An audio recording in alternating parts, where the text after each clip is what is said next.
Hello everybody, welcome back to the channel. So today we are continuing with my Read Aloud series where I read aloud the entire Twilight Saga, and we are continuing today with chapter 9, which is called Fury. But before we begin the reading, I just have to make the quick disclaimer that I do not own any of the text being presented here, nor am I trying to present any of the text as my own. This is all simply a read aloud that I'm doing on the channel for entertainment purposes, and it's all in fair use. And again, Life and Death Twilight Reimagined is owned by Stephenie Meyer, and we are going to continue with chapter 9, which is called Fury. Can I ask just one more? I started quickly as she accelerated much too fast down the quiet street. I was in no hurry to answer her question. She shook her head. We had a deal. It's not really a question, I argued. Just a clarification of something you said before. She rolled her eyes. Make it quick. Well, you said you knew I hadn't gone into the bookstore and that I had gone south. I was just wondering how you knew that. She thought about it for a moment, deliberating again. I thought we were past all the evasions, I said. She gave me a kind of you asked for it look. Fine then, I followed your scent. I didn't have a response to that. I stared out the window, trying to process it. Your turn, Beau. But you didn't answer my other question. Oh, come on! I'm serious. You didn't tell me how it works. The mind reading thing. Can you read anybody's mind anywhere? How do you do it? Can the rest of your family do the same thing? It was easier to talk about this in the dark car. The streetlights were behind us already, and in the low gleam from the dashboard, all the crazy stuff seemed just a little more plausible. It seemed like she felt the same sense of non-reality, like normality was on hold for as long as we were in this space together. Her voice was casual as she answered. No, it's just me, and I can't hear anyone, anywhere. I have to be fairly close. The more familiar someone's voice is, the farther away I can hear him. But still no more than a few miles. She paused thoughtfully. It's a little like being in a huge hall filled with people, everyone talking at once. It's just a hum, a buzzing of voices in the background, until I focus on one voice, and then what he's thinking is clear. Most of the time I tune it all out. It can be very distracting, and then it's easier to seem normal. She frowned as she said the word. When I'm not accidentally answering someone's thoughts rather than their words. Why do you think you can't hear me? I asked curiously. She stared at me, eyes seeming to bore right through mine, with that frustrated look I knew well. I realized now that each time she'd looked at me this way, she must have been trying to hear my thoughts, and failing. Her expression relaxed as she gave up. I don't know, she murmured. Maybe your mind doesn't work the same way the rest of theirs do. Like your thoughts are on the AM frequency and I'm only getting FM. She grinned at me, suddenly amused. My mind doesn't work right? I'm a freak? Her speculation hit home. I'd always suspected as much, and it embarrassed me to have it confirmed. I hear voices in my mind, and you're worried you're the freak? She laughed. Don't worry, it's just a theory. Her face tightened. Which brings us back to you. I frowned. How was I going to say this out loud? I thought we were past all these evasions, she reminded me softly. I looked away from her face, trying to gather my thoughts into words, and my eyes wandered across the dashboard. Stopped at the speedometer. Holy crow! I shouted. What's wrong? She asked, looking right and left, rather than straight ahead where she should be looking. The car didn't decelerated. You're doing 110! I was still shouting.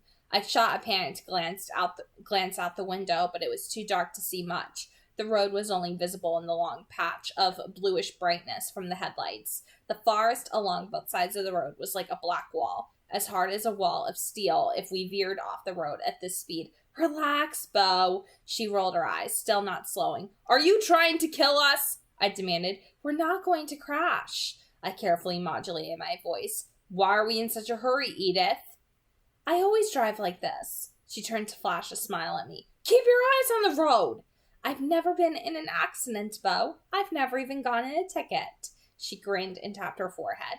Built-in radar detector. Hands on the wheel, Edith.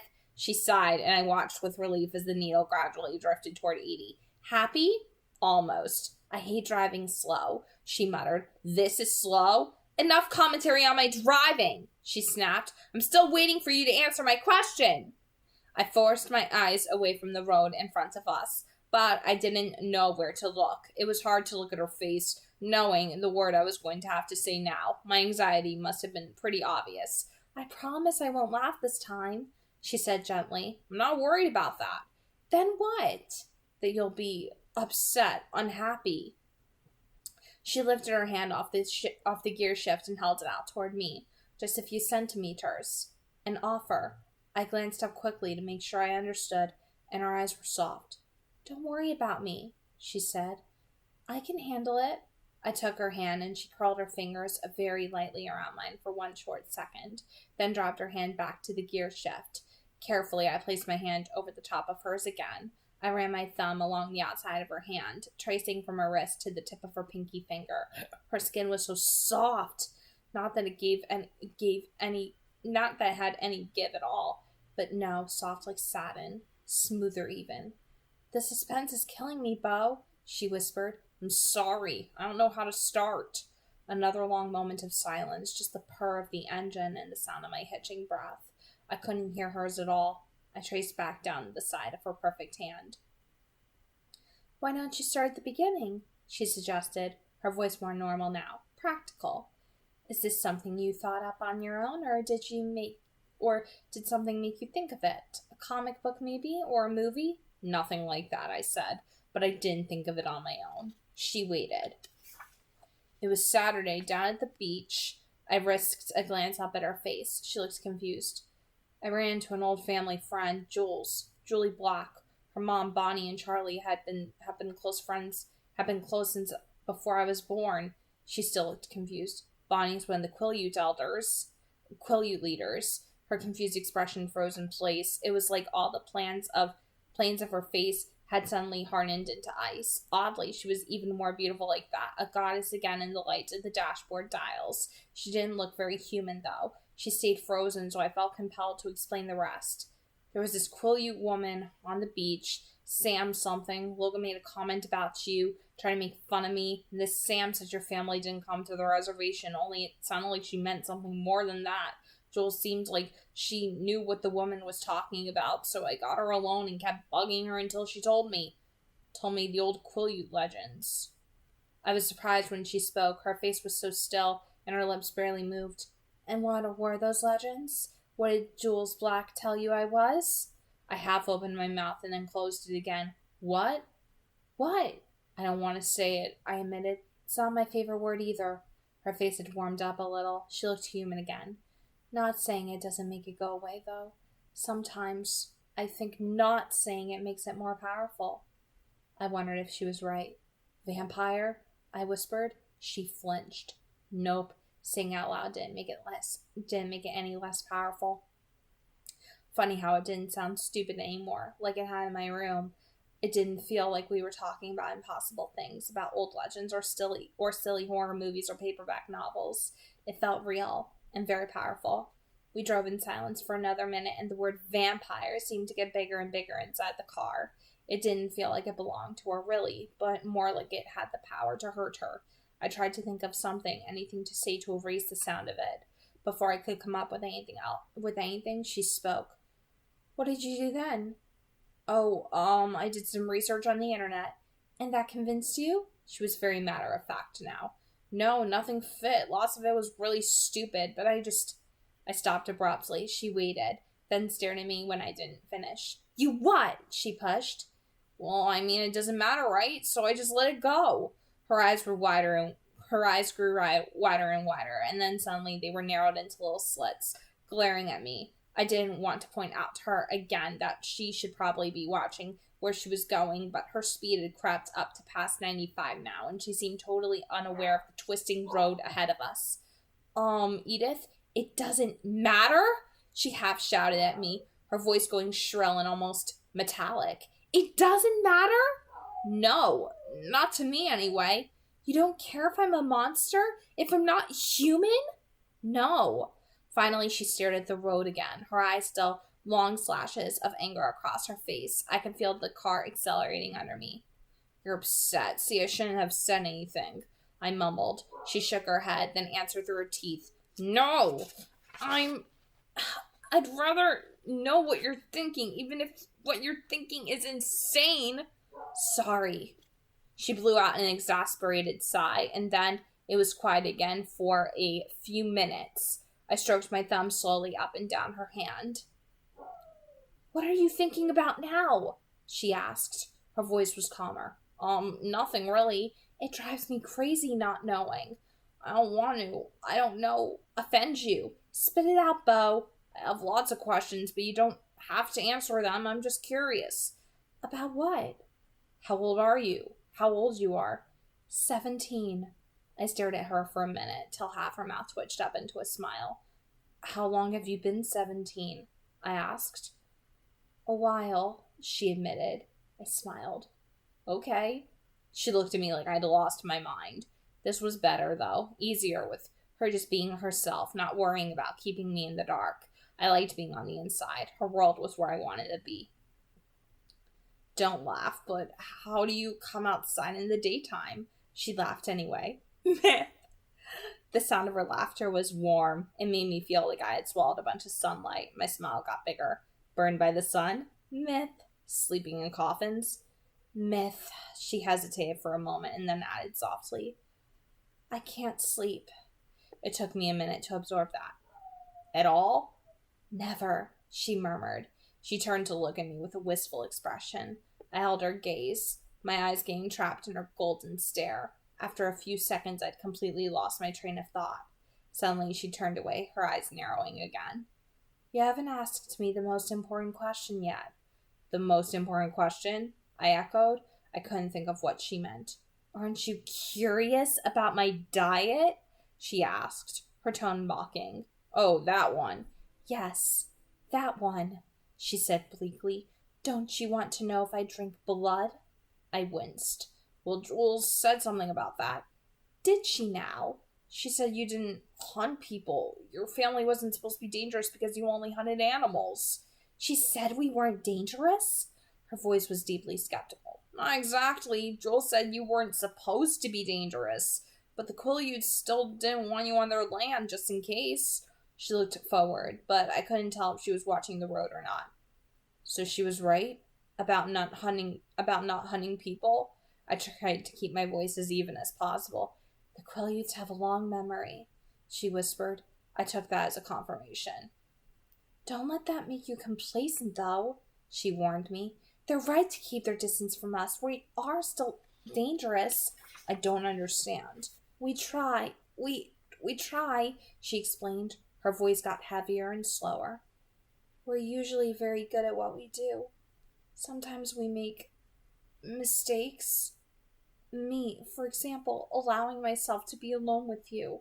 This is a mistake? I heard the hurt in my voice, but I didn't know if she could too. A very dangerous one, she murmured. We were both silent then. I watched the headlights twist with the curves of the road. They moved too fast. It didn't look real. It looked like a video game. I was aware of the time slipping away so quickly, like the black road underneath us, and I was suddenly terrified that I would never have another chance to be with her like this again. I would never have another openly. The walls between us gone for once. What she was saying kind of sounded like goodbye. My hand tightened over hers. I couldn't waste 1 minute I had with her. Tell me more. I didn't really care what she said. I just wanted to listen to her voice. She looked at me quickly, seeming startled by the change in my tone. What more do you want to know? What more do you want to know? Tell me why you hunt animals instead of people, I said. It was the first question I could think of. My voice sounded thick. I double blinked the extra moisture from my eyes. Her answer was very low. I don't want to be a monster, but animals aren't enough. She paused. I can't be sure, but I'd compare it to living on tofu and soy milk. We call ourselves vegetarians. Her little inside joke. It doesn't completely satiate the hunger, or rather thirst, but it keeps us strong enough to resist. Most of the time. Her tone darkened. Sometimes it's more difficult than others. Is it very difficult for you now? I asked. She sighed. Yes, but you're not hungry now, I said, stating, not asking. Why do you think that? Your eyes. I have a theory about that. Seems like the color is linked to your mood, and people are generally crabbier when they're hungry, right? She laughed. You're more observant than I give you credit for. I listened to the sound of her laugh, committing it to memory. So everything I thought I saw, that day with the van, that all happened for real. You caught the van. She shrugged. Yes. How strong are you? How strong are you? She glanced at me from the side of her eye. Strong enough. Like, could you lift 5,000 pounds? She looked a little thrown by my enthusiasm. If I needed to, but I'm not much into feats of strength. They just make Eleanor competitive, and I'll never be that strong. How strong? Honestly, if she wanted to, I think she could lift a mountain over her head. But I would never say that around her, because then she would have to try. She laughed, and it was a relaxed sound, affectionate. Were you hunting this weekend with Eleanor? I asked when it was quiet again. Yes. She paused for a second, as if deciding whether or not to say something. I didn't want to leave, but it was necessary. It's a bit easier to be around you when I'm not thirsty. Why didn't you want to leave? It makes me anxious to be away from you. Her eyes were gentle but intense, and they made it hard to breathe in and out like normal. I wasn't joking when I asked you to try not to fall in the ocean or get run over last Thursday. I was distracted all weekend worrying about you. And after what happened last night, I'm surprised that you did make it through a whole weekend unscathed. She shook her head and then seemed to remember something. Well, not totally unscathed. What? Your hands, she reminded me. I looked down at my palms, at the almost healed scrapes across the heels of my hands. She didn't miss anything. I fell. That's what I thought. Her lips curved up at the corners. I suppose, being you, it could have been much worse. And that was the possibility that tormented me the entire time I was away. It was a very long 3 days. I really got on Eleanor's nerves. 3 days? Didn't you just get back today? No, we got back Sunday. Then why weren't you at school? I was frustrated, almost angry, as I thought of how much her absence had affected me. Well, you asked if the sun hurt me, and it doesn't. But I can't go out in the sunlight. At least not where anyone can see. Why? I'll show you sometime, she promised. I thought about it for a moment. You could have told me. She was puzzled. But I knew you were fine. Yeah, but I didn't know where you were. I hesitated, dropping my eyes. What? Her silky voice was as hypnotic as her eyes. It's going to sound stupid, but well, it kind of freaked me out. I thought you might not come back. That somehow you knew that I knew, and I was afraid you would disappear. I didn't know what I was going to do. I had to see you again. My cheeks started heating up. She was quiet. I glanced up. She looked pained, like something was hurting her. Edith, are you okay? Ah! She groaned quietly. This is wrong. I couldn't understand her response. What did I say? Don't you see, Bo? It's one thing for me to make myself miserable, but a wholly other thing for you to be so involved. She turned her anguished eyes to the road, her words flowing almost too fast for me to understand. I don't want to hear that you feel that way. It's wrong. It's not safe. I'll hurt you, Bo. You'll be lucky to get out alive. I don't care. That's a really stupid thing to say. Maybe, but it's true. I told you. It doesn't matter to me what you are. It's too late. Her voice whipped out, low and sharp. Never say that. It's not too late. I can put things back to the way they were. I will. I stared straight ahead, glad again for the scarf. My neck was a mass of crimson splotches, I was sure. I don't want things to go back the way they were, I mumbled. I wondered if I was supposed to move my hand. I held it still. Maybe she should forget it was there. Maybe she would forget it was there. I'm sorry I've done this to you. Her voice was burned with real regret. The darkness slipped by us in silence. I realized the car was slowing, and even in the dark, I recognized the landmarks. We were passing into the boundaries of Forks. It had taken less than 20 minutes. Will I see you tomorrow? Do you want to? She whispered. More than anything else I've ever wanted. It was pathetic how obviously true the words were. So much for playing hard to get. She closed her eyes. The car didn't deviate so much as half an inch from the center of the lane. Then I'll be there, she finally said. I do have a paper to turn in. She looked at me then. Her face was calmer, but her eyes were troubled.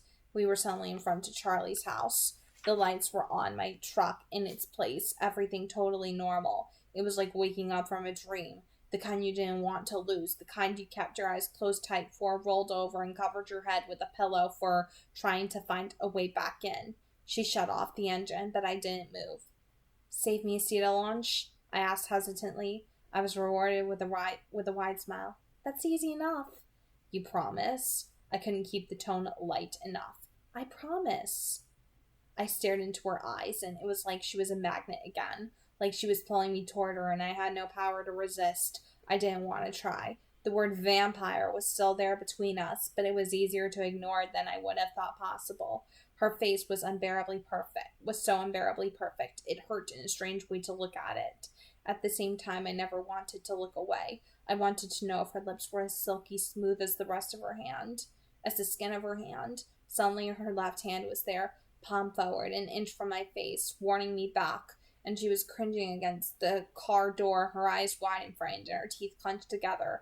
I jerked away from her. Sorry! She stared at me for a long moment, and I would swear she wasn't breathing. After a long moment, she relaxed a little. You have to be more careful than that, Beau, she said finally in a dull voice. Cautiously, like I was made of glass or something, her left hand lifted, mine off her right, and then let it go. I crossed my arms over my chest. Maybe, she began. I can do better than that, I interrupted quickly. Just tell me the rules and I'll follow them, whatever you want from me. She sighed. Seriously, tell me to do something and I'll do it. I regretted the words the second they were out of my mouth. What if she asked me to forget about her? There were some things that weren't in my power to do, but she smiled. All right, I've got one. Yeah? I asked, wary. Don't go in the woods alone again. I could feel the surprise on my face. How did you know that? She touched the tip of her nose. Really? You must have an incredible sense. Are you going to agree to what I ask or not?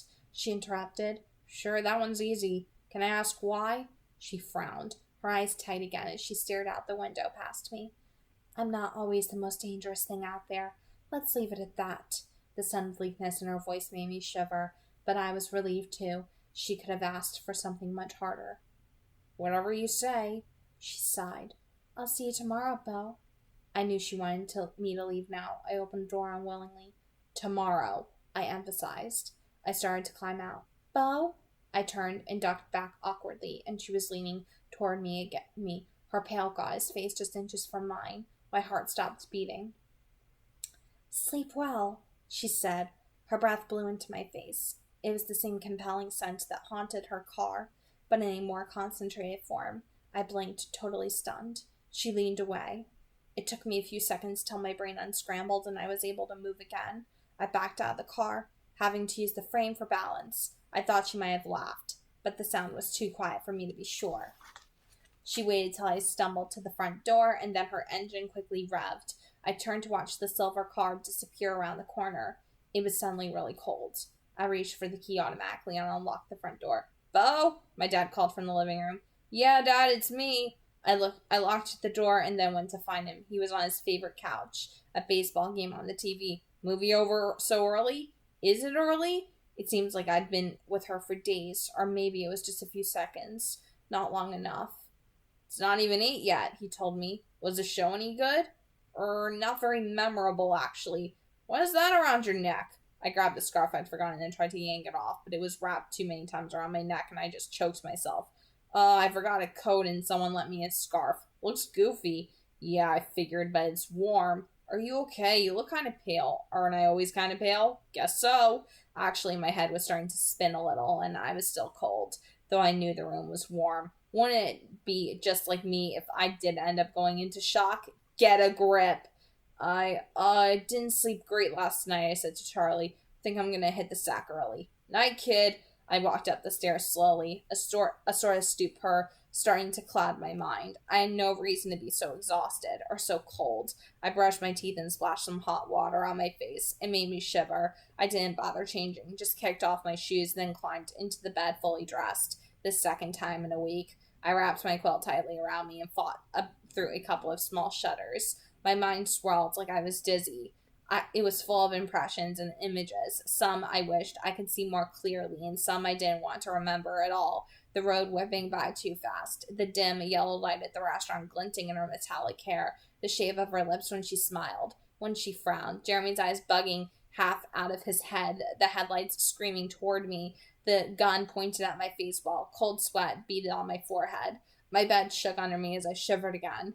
No, there were too many things I wanted to remember, wanted to cement into my head, to waste time with the unpleasant stuff. I pulled the scarf I was still wearing over top of my nose and inhaled her scent. Almost immediately, my body relaxed, the tremors stilling. I pictured her face in my head, every angle, every expression, every mood. There were a few things I knew for sure. For one, Edith was an actual vampire. For another, there was a part of her that saw me as food. But in the end, none of that mattered. All that mattered was that I loved her. More than I'd ever imagined it was possible to love anything. She was everything I wanted. The only thing I would ever want. Okay, so my thoughts toward Theory, which is chapter 9, I have to say that my thoughts on it are relatively the same as they were when I read Twilight the first time. Because I'm definitely noticing a lot of similarities in the interaction with Beau and Edith, but I do have to say that with Edith, she definitely expresses a lot more hurt towards the idea of the word vampire, like using it in conversation and stuff like that. And of course, Beau, like the first instinct that he has is that he doesn't want to hurt her or upset her or anything, because obviously the idea of a man upsetting a woman in any way, like obviously that leaves men unsettled. The idea of them, you know, hurting a girl's feelings in particular, naturally, you know, unless if, you know, they have other intentions. But Beau, of course, the last thing that he wants to do is hurt her in any way at all whatsoever. So of course he was hesitant to even say anything to her about his little theory about her being a vampire. But he definitely does know for sure now that she is one, and much like Bella, you know, he is unconditionally in love with her, and he does know for sure that he loves her. But what I do like about this is the fact that he forgot that he still has like Archie's scarf around his neck too, and the fact that he even forgot that he still had it on, they hadn't taken it off, that Edith hadn't even reminded him to take it off and give it back to her. Like the fact that he kept it, it's like, oh man, that was actually kind of sweet if you really think about it. But my whole thing with this chapter is that my thoughts on it are pretty much the same as they were when I read it like 2 times already. First from Bella's point of view and then from Edward's. My thoughts and feelings on it all the same, but I definitely realized that Beau got less, like I think a little bit less emotional than Bella did when Edith said, oh, it was a mistake me being here. Like he didn't cry over it, is what I personally noticed about him, is that he didn't cry over her saying, you know, oh, this is a mistake, I shouldn't be near you, I should have like gone on, I should have made this right and made you forget about me, blah blah blah. But the problem is that like the Cullens, they're not so easy to just forget about, you know, they're not just easy to, you know, up and forget about, you know what I mean? Like he's gonna remember her for the rest of his life, and obviously we know that they're gonna be together for like thousands more years, because I know how this book ends. I know that has an alternate ending, and I know how it finishes. I mean, I read the wiki pages and I read about it on Wikipedia, but what I do like about this in particular is how, you know, is how he says things differently, how he has different kinds of dialogue. Like it says this: for one, Edith was an actual vampire. For another, there was a part of her that saw me as food, but in the end, none of that mattered. All that mattered was that I loved her more than I'd ever imagined it was possible to love anything. She was everything I wanted, the only thing I would ever want. Like Bella's description of like how much she loves Edward, that was a lot more flowery, it was a lot more feminine in the way how she says it. Beau, he like really simplifies it down, and he doesn't need to express his thoughts in a very like flowery, very like over the top way like a girl would. He's like, it's much more simplified, it's much more like to the point, very blunt, very dead honest. And I do have to say that I do enjoy reading from his point of view because the mystery aspect to everything and the Cullens being so mysterious to him and everything, like that is a very, very intriguing factor to this book, and like how the genders and everything was swapped here. And like I said, when I read chapter 8, Port Angeles, of course, he like instinctively, just hates the idea of making her so unhappy. He hates the idea of hurting Edith, and like his first instinct is to like hold her hand to, try to like comfort her in a lot of ways, because he sees her still, like, even though he knows that she's super strong, even though he knows that she has the physical strength and that she's more than capable of taking care of herself, there is still that part of him that just wants to protect her. And it's really, really like sweet in a lot of ways. And I did enjoy reading this version of the chapter, but from Buford's point of view in particular. So those are my thoughts on chapter 9, Theory.